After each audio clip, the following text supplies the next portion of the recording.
Diabetic patients में silent heart attack भी हो सकते हैं, पेन नहीं हो सकती बट बाकी सारा कुछ हो सकता है। ध्यान रखना चाहिए कि पेन कोई ज़रूरी नहीं कि पेन, साइलेंट हार्ट अटैक हो सकता है। जो स्टेंट के या बाईपास के काबिल नहीं है, या एक और सबसेट बड़ा इम्पॉर्टेंट है, आजकल आपने सुना होगा, कहते हैं कि जी इनकी पंपिंग कम हो गई। जब हार्ट की पंपिंग कम होती है उसमें बाईपास में और स्टेंटिंग में रिस्क बहुत बढ़ जाता है। बट ये जो टेक्निक है, ये एक ही ऐसी टेक्निक है जो पंपिंग भी बढ़ाती है, बिना रिस्क के इलाज भी करती है।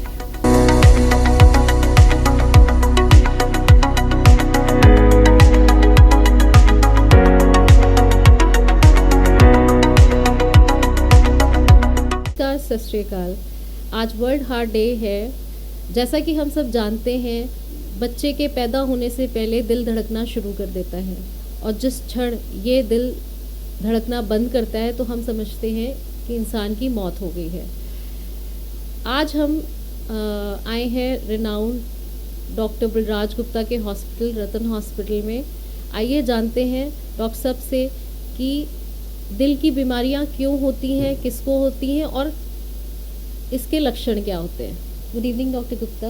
पहले तो मैं आपको धन्यवाद देना चाहती हूँ कि आपने अपने कीमती समय हमारे लिए निकाला। मैं अपने दर्शकों के लिए ये जानना चाहती हूँ कि दिल की बीमारी किन लोगों को हो सकती है, इनसे कैसे बचा जा सकता है, इसके बारे में हमारे दर्शकों को विस्तार से बताएं। Good evening.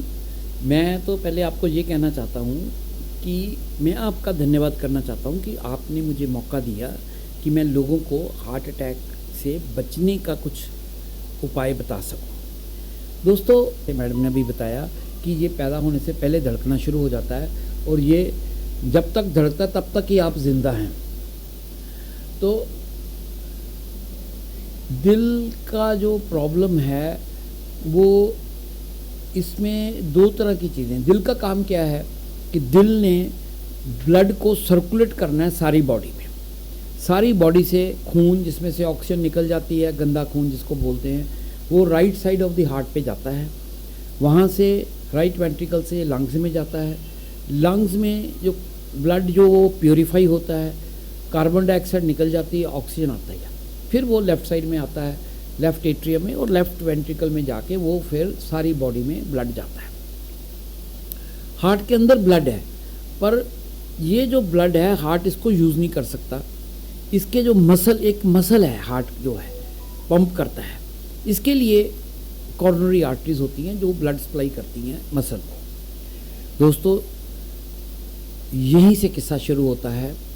उम्र के साथ साथ इन नसों में, इन नाड़ियों में, जो बड़ी नाड़ियां हैं, कॉर्नरी आर्टरी हो गई, ब्रेन की आर्टरी हो गई, कैरोटिड आर्टरी हो गई, इनमें मैल जमनी शुरू हो जाती है। इनमें मैल जमते जमते ऐसा एक टाइम आता है जिस वक़्त जो हार्ट की नाड़ी है, कॉर्नरी आर्टरी है, वो रेस्ट करने पे तो पूरा खून दे रही है, पर जैसे ही हम काम करते हैं, दिल की जो रिक्वायरमेंट ऑक्सीजन की, ग्लूकोज की बढ़ती है, वो नाड़ी जो है वो नहीं दे पाती। दोस्तों, यहीं से एंजाइना शुरू होता है। अब मैडम ने ये पूछा कि ये कारण क्या है और इनसे बचना क्या है। मैं आपको ये बताना चाहूँगा। पहले मैं आपको बताना चाहता हूँ लक्षण क्या है, ताकि भगवान ना करे किसी को हो, आप में किसी को, किसी और को भी हो, तो आप बता सकें। दोस्तों, सबसे पहला लक्षण जो है वो हार्ट अटैक का दर्द है। दर्द कहाँ पे होती है? ये छाती के बीच में दर्द होती है क्लासिकली। ये दर्द, अगर कोई यहाँ पे दर्द कहता है तो मेरे में ध्यान मन में आता है शायद ये हार्ट की प्रॉब्लम ना हो। यहाँ से दर्द शुरू होकर रेडिएट कर सकती है, बाजू में जा सकती है, कंधे में जा सकती है, गले में जा सकती, दांतों में जा सकती, बैक पे जा सकती, पेट की तरफ जा सकती। याद रखना, हार्ट अटैक की दर्द बहुत तेज़ होती है। मैं अभी अटैक की बात कर रहा हूँ, जब नाड़ी बंद हो जाती है। उसके बाद साथ में क्या आता है? पसीना आता है, ठंडी त्रेड़ी जिसको बोलते हैं, ठंडा पसीना आता है। सर्दियों में भी पसीना आ जाता है, शरीर सारा ठंडा हो जाता है। उसके बाद रंग बिल्कुल एकदम से पीला पड़ जाता है, सफ़ेद हो जाता है, क्योंकि सर्कुलेशन नहीं हो रही। दोस्तों, सांस चढ़ना शुरू हो जाता है, आदमी एक कदम भी नहीं अपना चल सकता, सांस चढ़ना शुरू होता है बैठे बैठे। मतलब ये कहने का कि हार्ट अटैक ऐसी तकलीफ़ नहीं है जिसमें आदमी नॉर्मल काम कर सके। जब पूरी नाड़ी बंद नहीं होती फिर एंजाइना होता है। उस वक्त क्या होता है कि तेज़ चलने में, सीढ़ियाँ चढ़ने में जो आदमी जो अपनी नॉर्मल एक्सरसाइज, जो नॉर्मल काम करता है उससे ज़रा सा ज़्यादा काम करे तो सांस चढ़ना शुरू हो जाता है। स्टेज 1 से लेके जब नॉर्मल काम करते हुए चढ़ता है तो अब सांस चढ़ना शुरू हो गया, फिर नॉर्मल से कम चलते हुए सांस चढ़ना शुरू हो गया, फिर स्टेज आती है बैठे बैठे सांस चढ़ना शुरू हो जाता है। दोस्तों ये सब हार्ट की बीमारी की निशानियाँ हैं। इसके अलावा हार्ट की बीमारी होती धड़कन का तेज़ हो जाना या धड़कन का कम हो जाना। दोस्तों ये दोनों ही बीमारियां जो हैं ये सॉर्ट आउट करने वाली हैं, बड़ी इम्पॉर्टेंट है। अब ये तो हो गए लक्षण। एक बात मैं यहाँ कहना चाहूँगा, जैसे मैडम ने कहा कार्डियो डायबिटीज़, मेरा डायबिटीज़ और हार्ट का मेरा फील्ड है। वैसे तो मैं भगवान की दया से सारी इंटरनल मेडिसिन जो है सारी बीमारियों का इलाज करता हूँ, बट डायबिटिक पेशेंट्स में साइलेंट हार्ट अटैक भी हो सकते हैं, पेन नहीं हो सकती बट बाकी सारा कुछ हो सकता है। ध्यान रखना चाहिए कि पेन कोई ज़रूरी नहीं कि पेन हो, साइलेंट हार्ट अटैक हो सकते हैं। अब लक्षण के बाद बात आती है कि कारण क्या है। देखो कारण हार्ट अटैक के पहला सबसे कारण तो जेनेटिक है। मैं आप सबसे ये कहना चाहूँगा कि अगर किसी की भी परिवार में किसी भी फर्स्ट डिग्री रिलेटिव कौन है? भाई बहन, माता पिता, ताया चाचा, बुआ, मासी, मामा, ग्रैंडफादर, ये सारे फर्स्ट डिग्री रिलेशन में आते हैं। जो आपके भाई बहन है या आपके माता पिता के भाई बहन है या जो ऊपर है, फर्स्ट डिग्री अगर किसी को हार्ट अटैक हुआ है तो चांसेस हैं कि आपको हार्ट अटैक होने के चांस बहुत ज़्यादा हैं। Be careful, be aware. दूसरा कारण, बहुत बड़ा कारण हाई ब्लड प्रेशर होना है। Blood pressure is a silent killer, इसीलिए कहते हैं दोस्तों अगर ब्लड प्रेशर ज़्यादा है, अगर आपको नहीं भी तकलीफ़ है, मेरी सलाह मानो, आपको अपना ब्लड प्रेशर चेक करवाते रहना चाहिए और उसका इलाज कराना चाहिए। इस बात को नहीं देखना कि मेरे को तकलीफ़ नहीं है। ब्लड प्रेशर के बाद तीसरा है शुगर वाले रोगी को हार्ट अटैक के चांसेस ज़्यादा होते हैं। चौथा है कोलेस्ट्रॉल जिसको ज़्यादा है उनको भी हार्ट अटैक के चांस ज़्यादा है। पांचवा दोस्तों ओवरवेट, अगर वज़न ज़्यादा है तो वज़न अगर ज़्यादा है तब भी हार्ट अटैक के चांसेस बढ़ जाते हैं। मैं सारे श्रोता, अपने सारे देखने वाले उनको ये कहना चाहता हूँ कि सिगरेट स्मोकिंग हार्ट अटैक का सबसे बड़ा प्रिवेंटेबल कॉज है, जिसको आपको, अगर किसी को हार्ट की प्रॉब्लम है, इसके अलावा अगर आपकी एब्डोमिनल गर्थ, आपका अगर पेट का घेरा ज़्यादा है तब भी हार्ट का रिस्क ज़्यादा है। अगर आप ऐसा काम करते हैं जिसमें आप सारा दिन बैठे रहते हैं, उस दिन भी, उसमें भी सेडेंट्री लाइफस्टाइल, ये भी अच्छा नहीं है। और सबसे ऊपर और सबसे महत्वपूर्ण और सबसे मुश्किल काम है वो ये है तनाव।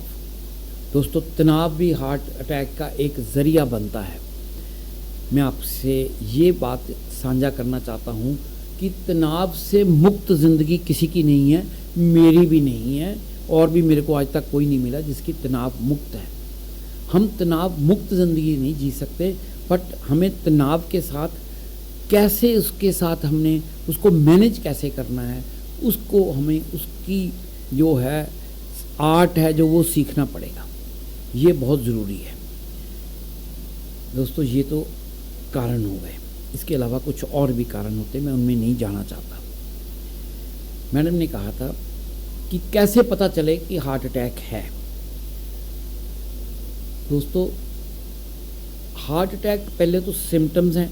अगर किसी को भी ऐसी दर्द हो रही है, घबराहट हो रही है, रंग पड़ गया, सफ़ेद पड़ गया, या पसीने आ रहे हैं, सांस चढ़ रहा है, एक कदम नहीं हिलना चाहिए, इमीडिएटली अपने डॉक्टर के पास जाओ। डॉक्टर कैसे कंफर्म करेंगे?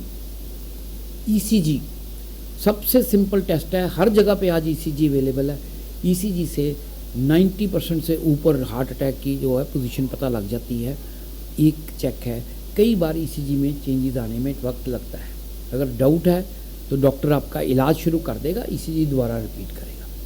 ईसीजी के बाद कुछ ब्लड टेस्ट ऐसे होते हैं जिनमें हमें पता लग जाता है हार्ट अटैक का, जैसे ट्रॉपटी है। इसके अलावा अगर पेशेंट को शक है तो हम उसका शुगर चेक करेंगे, हम उसकी लिपिड चेक करेंगे, हम उसकी किडनी स्टेटस देखेंगे, हम उसका एक्सरे चेस्ट भी करेंगे देखने के लिए कि कोई पुरानी हार्ट की बीमारी तो नहीं है। दोस्तों इसके अलावा इकोकार्डियोग्राफी हार्ट अटैक का डायग्नोसिस नहीं बताती आपको, बट इकोकार्डियोग्राफी बड़ी इंपॉर्टेंट है, जिससे हमें पता लग जाता है कि हार्ट की पंपिंग कितनी है। इसके अलावा एडवांस टेस्ट भी होते हैं। डॉक्टर साहब, अगर मान लीजिए किसी को हार्ट अटैक हो गया है तो उसके बाद क्या इलाज है, क्या फर्दर वो जो पेशेंट के अटेंडेंट हैं वो क्या करें, तो उसके बारे में थोड़ी सी जानकारी। हार्ट अटैक की बात आपने की, बिल्कुल ठीक है। हार्ट अटैक हुआ तो बहुत इलाज जो है वो, पहले तो इलाज ही नहीं थे ज़्यादा, थोड़ी सी बिल्कुल दवाई थी। तो मैं ये कहना चाहता हूँ कि इमीडिएटली आप डॉक्टर के पास गए और आपको ज़रूरी एक ऐसी फैसिलिटी में दाखिल अपना मरीज़ करवा देना चाहिए जिसमें कि वो सारा हार्ट का इलाज हो, जिसमें आपको एक ऐसी फैसिलिटी, ऐसे हॉस्पिटल में जाना चाहिए जहाँ पे माहिर डॉक्टर भी हों और सारी मेडिकल इक्विपमेंट भी हो हार्ट के लिए। वहाँ पे डॉक्टर्स आपको जो भी देख के आपकी कंडीशन, उसके बारे में यहाँ नहीं मैं बताना चाहूँगा, इलाज करेंगे। एक्यूट अटैक है उसके हिसाब से ऐसे इंजेक्शंस भी होते हैं जो हर हॉस्पिटल जो हार्ट का इलाज करता है उनके पास 24 आवर्स इंजेक्शन होते हैं कि उसी वक्त अगर 4 घंटे में इंजेक्शन लग जाए तो उसका जो क्लॉट है वो डिज़ोल्व हो सकता है, क्योंकि ये नाड़ी ब्लॉक होने से होता है।